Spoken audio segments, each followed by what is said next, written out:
기도 편집의 기준이라는 제목으로 데살로니가전서 5장 16절에서 18절 말씀을 가지고 하나님 말씀을 증거하도록 하겠습니다. 할렐루야. 주위에 계신 성도들과 축복의 인사를 나누겠습니다. 참 행복해 보이십니다. 참 행복해 보이십니다. 세상을 행복하게 만드는 해피바이러스가 됩시다. 세상을 만드는 해피바이러스가 됩시다. 세계 복음화를 중심으로 만물을 다스리시고 오늘도 우리를 예배를 드리는 축복의 자리를 인도하신 하나님께서 주신 말씀의 제목은 237전도와 기도 편집의 기준입니다. 그리고 오늘 본문의 말씀을 보시면은 항상 기뻐하라, 쉬지 말고 기도하라, 범사에 감사하라, 이것이 그리스도 예수 안에서 너희를 향하신 하나님의 뜻이라고 하셨습니다. 어떻게 하면은 항상 기뻐하고 쉬지 않고 기도가 되며 범사에 감사하는 삶을 살 수가 있습니까? 237 전도를 위한 기도 편집을 갖추면 되는 것입니다. 우리가 그동안 기도가 지속되지 못한 것은 기도 편집이 되지 않은 상태에서 기도를 하니까 문제가 생겼을 때에 문제를 해결하기 위한 기도를 하거나 소원 성취를 위한 기도를 한 것입니다. 그래서 문제 해결이 되지 않거나 소원이 이루어지지 않으면 기도에도 소용이 없다고 하면서 기도를 하지 않게 된 것입니다. 그러나 기도가 편집되면 어떻게 됩니까? 하나님의 계획을 붙잡고 따라가는 체질이 될 때까지 기도를 계속하게 되는 것입니다. 우리는 하나님의 계획을 따라가는 그러한 기도를 해야 되는 것이죠. 237 전도를 위한 기도 편집의 기준이란 무엇입니까? 첫째, 237 전도를 위한 기도 편집의 기준은 기도 24시가 되는 것입니다. 하루가 24시간 아닙니까? 하루 우리가 24시라는 것은 늘 기도가 되는 것을 말하는 거죠. 그래서 기도 24시란 아무 일도 하지 않고 하루 종일 기도만 앉아서 하는 것을 말하는 것은 아닙니다. 삶 속에서 기도가 되어지는 시스템이 만들어진 것입니다. 기도는 우리가 호흡을 하는 것처럼 자연스럽게 되어져야 되는 것이죠. 기도가 지속되지 않는 것은 기도가 되어지는 시스템인 기도 편집의 기준이 갖춰지지 않았기 때문입니다. 그러면은 기도 편집의 기준이란 무엇입니까? 기도 편집의 기준은 24시 오직 복음을 누리는 것입니다. 오직 복음이 무엇입니까? 복음으로 만족하고 충분하여 복음이 내 삶의 모든 것이 되는 것입니다. 그리고 기도 편집의 기준은 24시 하늘 보좌의 축복을 누리는 것입니다. 부활하신 그리스도께서 제자들에게 그가 고난받으신 후에 또한 그들에게 확실한 많은 증거로 친히 살아계심을 나타내사 40일 동안 그들에게 보이시며 하나님 나라의 일을 말씀하셨다 그랬어요. 이 땅에서의 하나님 나라의 또 영원한 하나님 나라에 대해서 예수님께서 말씀하신 것입니다. 그리고 기도 편집의 기준은 24시 영원한 축복인 성령 충만을 누리는 것입니다. 오직 성령이 너에게 임하시면 너희가 굽는 받고 예루살렘 온유대 사마리아 땅까지 이르러 내 증인되리라. 그러니까 우리가 가장 최고의 기도는 무엇입니까? 성령 충만을 위한 기도. 그러니까 가장 최고의 기도. 둘째, 237 전도를 위한 기도 편집의 기준은 25시 응답을 찾아 누리는 것입니다. 25시는 우리의 이 세상에 있는 시간이 아니죠. 그렇죠? 이거는 하나님의 시간입니다. 25시 응답이란 무엇입니까? 하나님이 우리와 함께하는 그 증거를 말하는 거예요. 하나님이신 언약의 말씀을 붙잡으면 어떻게 됩니까? 언제 어디서나 하나님이 나와 함께하시는 그 축복 누리는 것, 그 위대의 축복이죠. 시편 23편 1절 2절에 여호와는 나의 목자시니 내가 부족함이 없으리로다. 그가 나를 푸른 풀밭에 누이시며 쉴 만한 물가로 인도하시는다라고 있습니다. 그리고 누구를 만나든지 하나님이 우리와 함께 하시는 임마누엘의 축복을 누리는 것입니다. 마태복음 1장 23절에 보라 처녀가 잉태하여 아들을 낳을 것이요 그 이름을 임마누엘이라 하셨으니 이를 번역한즉 하나님이 우리와 함께 계시답니다. 하나님은 우리가 만나는 모든 사람들에 대한 하나님의 계획이 있지 않습니까? 우리가 이 사람을 만났을 때 뭡니까? 하나님이 이 사람을 왜 만나게 했는지 질문을 해봐야 됩니다. 하나님이 우리에게 답을 주실 거 아닙니까? 그리고 현장에서 어떤 일을 해도 하나님이 함께 하시는 원내스의 축복을 누리는 것입니다. 고린도전서 10장 13절에 사람이 감당할 시험 밖에는 너희가 당한 것이 없나니 오직 하나님을 믿고서 너희가 감당하지 못할 시험 당함을 허락하지 아니하시고 시험 당할 즈음에 또한 피할 길을 내서 너희로 능히 감당하게 하시느니라 라고 있습니다. 하나님은 우리가 하는 모든 일 속에 하나님 계획이 있고 하나님이 그 속에 함께 하시는 것입니다. 셋째, 237 전도를 위한 기도 편집의 기준은 인생 걸작품을 앞당겨 드리는 것입니다. 여러분 인생이 뭡니까? 여러분이 어떻게 생겼든지 하나님 보실 때 걸작품이라도 그렇게 자부심이 있어야죠. 그렇죠? 어떻게 하면은 인생 걸작품을 앞당겨 드릴 수가 있습니까? 말씀 안에서 자신의 평생 기도 제목인 CVDIP, 곧 자신의 천명과 소명과 사명을 찾는 것입니다. 이것이 바로 인생 편집입니다. 그리고 말씀으로 자신의 인생을 편집하는 것입니다. 창세기 37장에 보면은 요셉은 청소년기에 하나님이 주신 꿈을 꾸었죠. 하늘의 해와 달과 별이 자신에게 절하는 꿈을 꿨는데 그것은 그냥 꿈이 아니고 뭡니까? 하나님이 말씀으로 요셉의 인생을 보여준 거죠. 그렇죠? 미래를 보여준 겁니다. 그리고 말씀으로 자신의 인생을 설계하는 것입니다. 요셉은 형제의 미움을 받고 보디발의 집에 노예로 팔려가고 보디발의 집에서 누명을 쓰고 종신형을 받고 감옥에 들어갔는데 하나님께서 바로 왕의 꿈을 해석해주고 애굽의 총리가 되는 그러한 서밋의 자리에 하나님이 요셉을 올렸습니다. 그래서 우리는 뭡니까? 말씀으로 자신의 인생을 디자인해야 되는 거죠. 237년도를 위한 기도 편집의 기준을 갖추려면 어떻게 하면 됩니까? 첫째, 말씀이 편집되어 하나님이 우리에게 주신 것을 알아야 됩니다. 기도가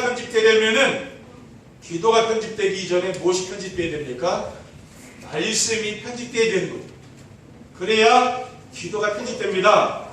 그럼 하나님이 우리에게 주신 것이 무엇입니까? 하나님은 우리에게 붙잡기만 하면 모든 문제가 끝나는 오직 복음을 주셨습니다. 우리가 그리스도를 붙잡으면 인생 모든 문제가 끝나는 거죠. 확신이 있어야 됩니다. 로마서 1장 2절에 4절에 보면은 이 복음은 하나님이 선지자들을 통하여 그의 아들에 관하여 성경에 미리 약속하신 것이라. 그의 아들에 관하여 말하면 육신으로는 다윗을 통해서 나셨고 성결의 영으로는 죽은 자들 가운데서 부활하사 능력으로 하나님의 아들로 선포되셨으니 곧 우리 주 예수 그리스도 신전이라고 있습니다. 그리고 로마서 8장 1절에 2절에 뭐라고 있습니까? 그러므로 이제 그리스도 예수 안에 있는 자에게는 결국 정죄함이 없나니 이는 그리스도 예수 안에 있는 생명의 성령의 법이 죄와 사망의 법에서 너를 해방하였습니다 라고 있어요. 우리가 이러한 말씀을 암송하고 묵상하게 되면 뭡니까? 모든 문제가 끝나는 거죠. 그리고 우리에게 붙잡고 기도로 드릴 수 있는 하나님 나라의 배경을 주셨습니다. 우리 성도님들이 기도할 때 무엇을 드립니까? 하늘나라의 배경을 누리는 것, 보좌의 축복을 누리는 겁니다. 로마서 14장 17절에 하나님 나라는 먹는 것과 마시는 것이 아니 오직 성령 안에 있는 의와 평강과 희락이라고 했습니다. 그러니까 우리가 이런 먹고 마시는 그 육신적인 것을 말하는 게 아니죠. 하나님 나라는 뭡니까? 하나님 주시는 평안과 기쁨 이런 것을 말하는 것입니다. 그리고 우리에게 세상에서 증인의 삶을 살 수 있도록 성령 충만을 주셨습니다. 오순절날 마가다락방에 어떤 역사가 일어났습니까? 불같은 바람 같은 성령 충만한 역사가 나타났어요. 하나님은 우리에게 어떠한 응답을 주십니까? 이런 성령 충만한 축복을 주십니다. 둘째, 기도 편집의 기준을 갖춰야 되어지는 237 전도를 바르게 이해하고 누릴 수가 있습니다.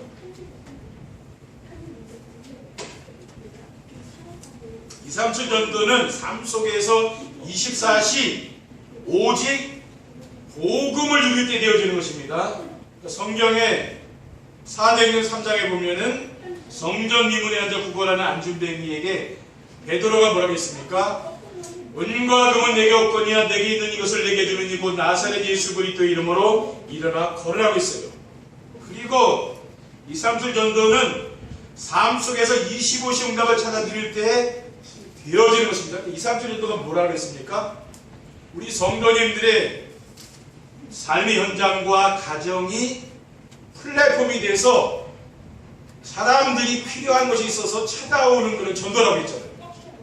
찾아가는 전도가 아니라 찾아오는 사람들에게 답을 주는 그런 전도입니다. 사도행전 8장 4절 8절에 보면은 흩어진 사람들이 두루다니며 복음의 말씀을 전할 때 빌립이 사마리아 성에 내려가 그리스도를 백성에게 전파하니 우리가 빌립의 말도 듣고 행하는 표적도 보고 한 마음으로 그가 하는 말을 따르더라. 많은 사람에게 붙었던 더러운 귀신들이 크게 소리를 지르며 나가고 또 많은 중풍병자와 못 걷는 사람이 나오니 그 성에 큰 기쁨이 있다라고 했습니다. 이것이 바로 25시입니다. 빌립보사가 사마리아 성에 내려가서 복음의 말씀을 선포하니까 이런 기적이 일어납니다.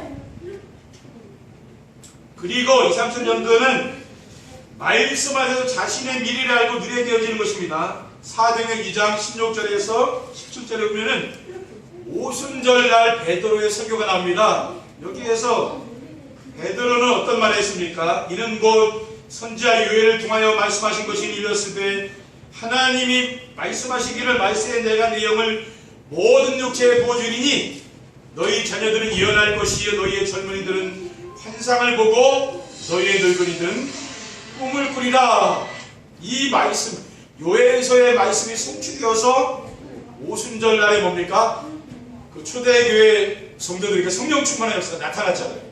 말씀 성취로 되어진 거거든요. 그리고 사도행전 2장 42절에는 뭐라고 했습니까? 그들이 사도의 가르침을 받아 서로 교제하고 떡을 떼며 오로지 기도하게 됨습니다.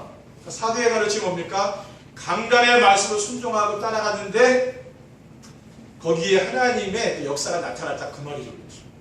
우리는 뭡니까? 강단의 말씀을 하나님 말씀을 믿고 순종하며 따라가는 것이 뭐라고 했습니까? 그것이 바로 전도자의 삶입니다. 셋째, 말씀 안에서 하나님이 주신 언약과 비전을 자신의 CVD로 붙잡고 기도해야 됩니다. CVD로 붙잡고 기도해야 됩니다.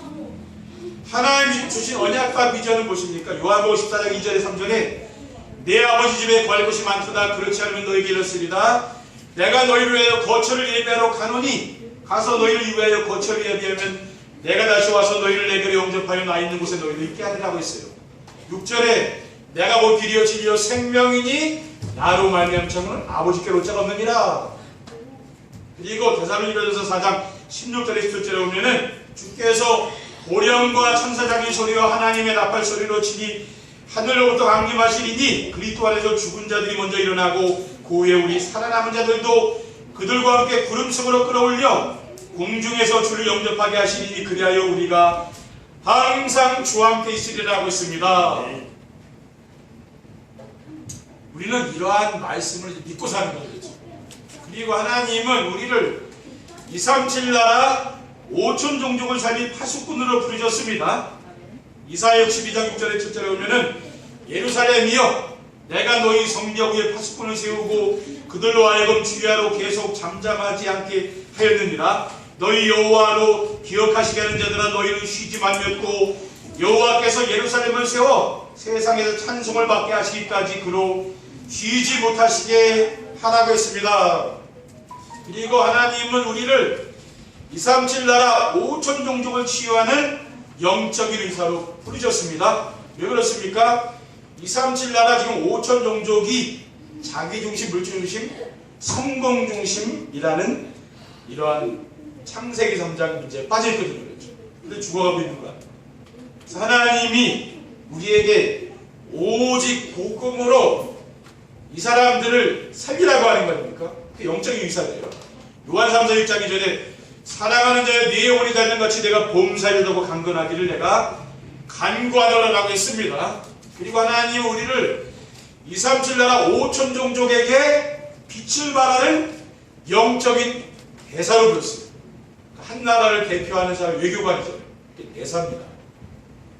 베드로전서 2장 9절에 그러나 너희는 택하신 족속이요 왕같은 제사장들이요 거룩한 나라요 그의 소유한 된 백성이니 이는 너희를 어두운 데서 불러내요 그의 귀한 빛에 들어가게 하시니 아름다운 독을 선포하게 하심이라고 있습니다. 우리는 이러한 말씀을 뭡니까? 늘 암송하고 묵상하면서 살아야 됩니다. 내가 왕이고 제사장이고 선지자구나. 그럼 나의 정체성이 있어야 됩니다. 결론입니다.